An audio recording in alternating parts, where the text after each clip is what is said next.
My birth story. Okay. Once again, it's like ridiculously late at night, so when I seem to have the house quiet, so I record late at night. Okay, so my birth story. With my son, Jackson, he was my first, and so I planned on having a hospital birth, and I planned on having drugs.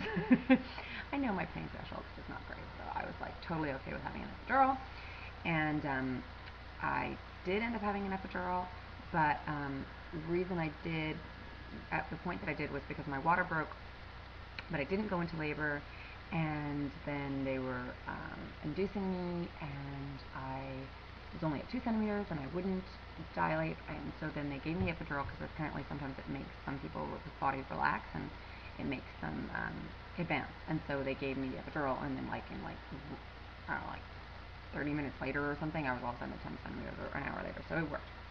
But anyway, but my epidurals only sort of half work. They only, because I have a curvature in my spine, scoliosis, and so it seems that somehow it messes it up, and so only half of my body is numb, which is really convenient, but at least it's 50% less pain. So anyway, my son's birth was horribly horrific, horribly horrific at that moment, because he got stuck. So they were gonna take me off for a C-section, which of course after you've done all that labor and pushing, you're just like, no, you know.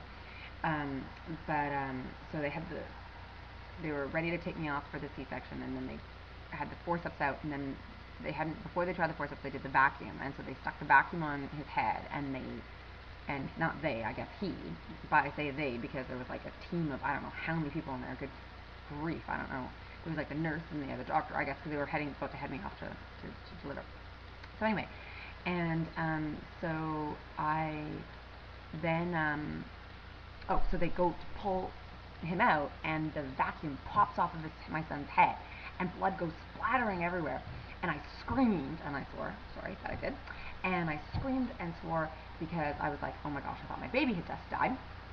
But fortunately he hadn't died, but the blood squirting and the big noise, I thought his head had just been ripped off. So anyway, he was still alive apparently, but I was like literally like traumatized for life. And so then they stuck the vacuum back on his head, and again the doctor, he stuck the vacuum back on his head and stood up and hauled my baby out. And Jackson, like the cord was wrapped all around him, he was all blue and numb, and oh my word, I thought he was dead. But anyway, he was most definitely alive and had great scores, or what are those scores, or whatever, it's been so long, I can't remember the name of the word, but he had good scores, everything was totally fine, he was totally fine, and so that was great. And then my second birth, because she was the second time out, she came out way faster, way easier, but again, I did opt for the epidural, which this time completely only worked on half of my body. So half of my body was numb, and the other half was full on feeling it. So did I have an epidural? Halfway. Second time giving birth, oh, so much easier than the first. If I'd known the second time wasn't going to be nearly as traumatic as the first, and then I would have probably gotten pregnant sooner. But anyway, so those are my birth stories. Sorry for the length of the tale, but oh well.